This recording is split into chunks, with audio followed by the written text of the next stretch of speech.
Hello student, मैं Nirmala Sahu, intermediate Marwari college boys section, elective Hindi में। आज हम लोग पढ़ेंगे ज्योतिबा फूले। सुधा अरोड़ा के लेख है ज्योतिबा फूले।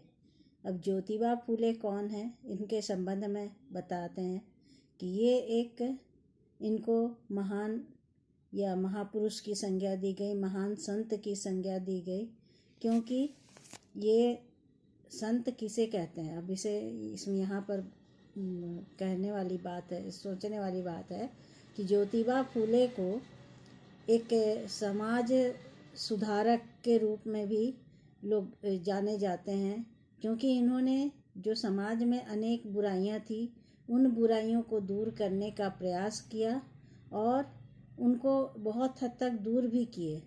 अपने खुद तकलीफ़ में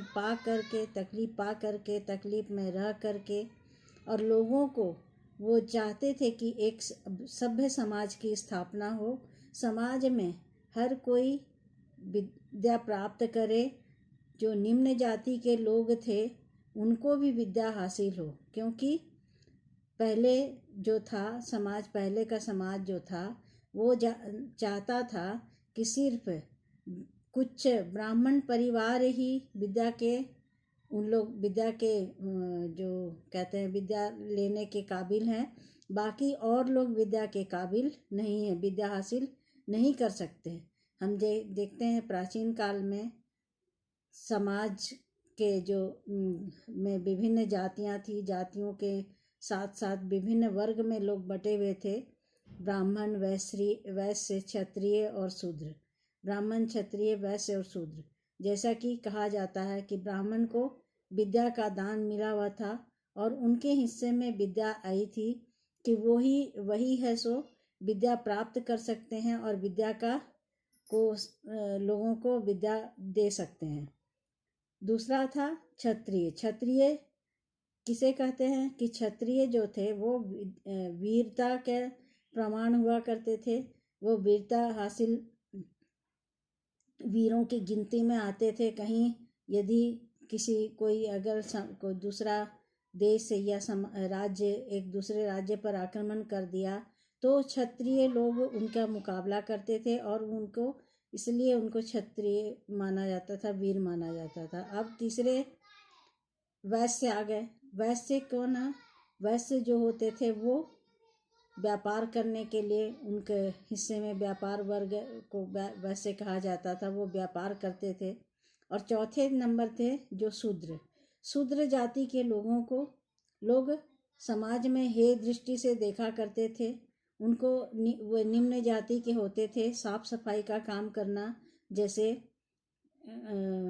नालियाँ साफ करना या फिर जो ये होता था, माने गंदे चीज़ों को साफ करने का काम वो शूद्र लोग करते थे। और उनसे कोई सटना भी नहीं चाहता था, उनसे कोई बात भी मतलब दूर से ही बात करना चाहता था। काम पड़ता था तब तो उनको लाया ही जाता था, लेकिन जब काम नहीं पड़ता था तो उनसे अलग हट करके, उनसे अलग हो करके ही बात किया जाता था। उनसे सटना भी लोग नहीं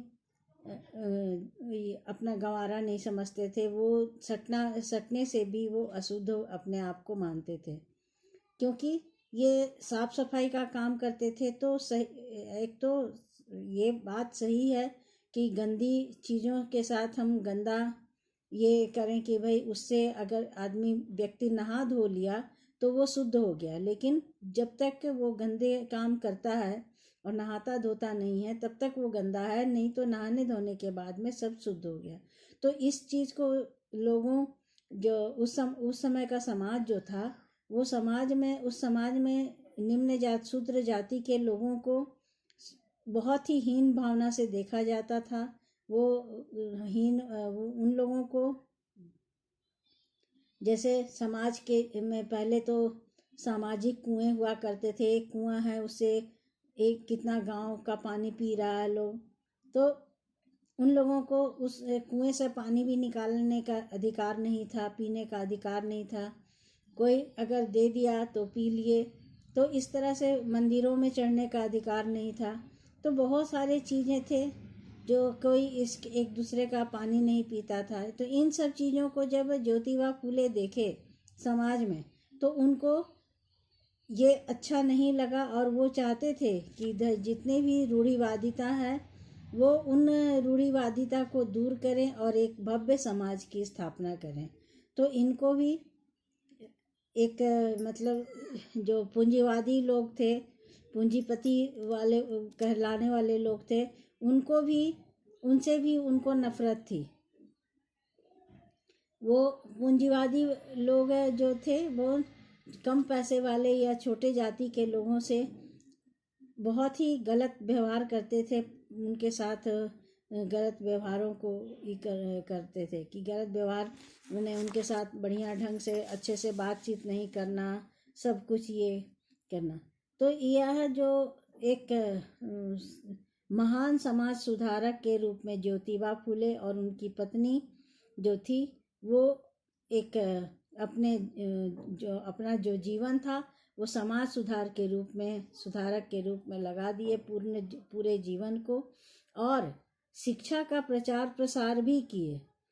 निम्न जाति के लोगों को पढ़ने का जो अधिकार नहीं था, ये लोग घर घर जा कर के निम्न जाति के लोग स्त्रियों को भी पढ़ना लिखना सिखाए और उनके घरों का पानी खुद पी करके ये दिखा दिए कि कोई जाति ऊंची नीची नहीं होती। यदि मनुष्यता है तो सभी एक बराबर है, और यदि मनुष्यता नहीं है तो कोई यहाँ पर ये नहीं। तो ये उनके घर में भी जा जा करके उनके घरों का पानी पीते और महिलाओं को एक समान के लिए, समानता का अधिकार दिलाने के लिए भी वो आजीवन संघर्ष करते रहे। हम देखते हैं जैसे हम पुराने लेखों को पढ़ते हैं, कहानियों को पढ़ते हैं, तो उस समय शोषित महिलाएं जो होती थी वो शोषित होती थी। लोग जो उन पर शोषण करते थे और इतना ज़्यादा शोषण कि वो घर से बाहर नहीं निकल पाती थी, शिक्षा नहीं मिलता था, ये सब चीज़। तो फूले दंपति जो थे, दोनों पति पत्नी, इस लड़ाई को में अपने आप को पूर्ण रूप से समर्पित कर दिए थे इस लड़ाई में, और एक भव्य समाज की स्थापना के लिए एक प्रण कर लिए थे। और करके भी देखिए, बहुत सारे लोगों को जब कहते हैं ना, इसमें एक लाइन आती है कि जब विद्या शूद्रों के घर चली गई तो ब्राह्मण वर्ग को कहते हैं ना कि सच का सवेरा होते ही वेद डूब गए, विद्या शूद्रों के घर और ब्राह्मण शर्मा गए। ये लाइन जो है, जब ये विद्या का ये करते हैं कि हम सबको विद्या देंगे, विद्या हासिल देंगे, तो इनके जो ये थे, उनके घर वाले लोग भी इनका विरोध करते हैं और दोनों को घर से बाहर निकाल देते हैं। तो दोनों पति पत्नी अपना अलग बसेरा करके और अलग से ये करके और पूरे समाज के कल्याण के लिए, समाज के शोषित वर्ग के कल्याण के लिए अपने जीवन को समर्पित कर देते हैं।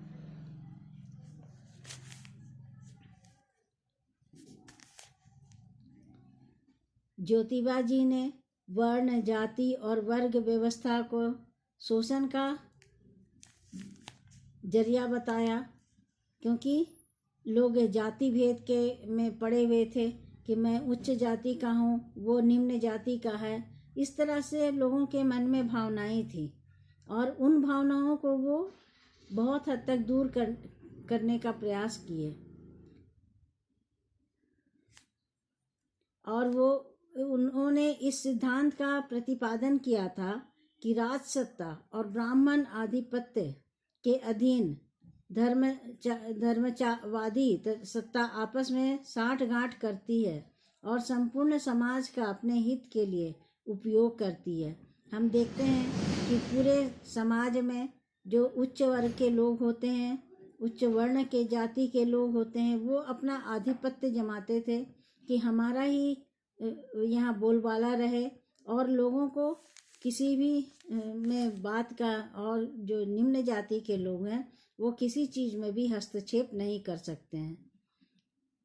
उन्होंने इस सामाजिक व्यवस्था के विरुद्ध दलितों तथा महिलाओं को संघर्ष करने का आह्वान किया और इनके विचारों का परिचय हमें गुलामगिरी, इनकी जो कथा की पुस्तकें हैं उनमें मिलती है। गुलामगिरी, शतकर्यांचा या आसूड़, किसानों का प्रतिशोध ब्रैकेट में, सार्वजनिक सत्य धर्म आदि पुस्तकों में मिलता है।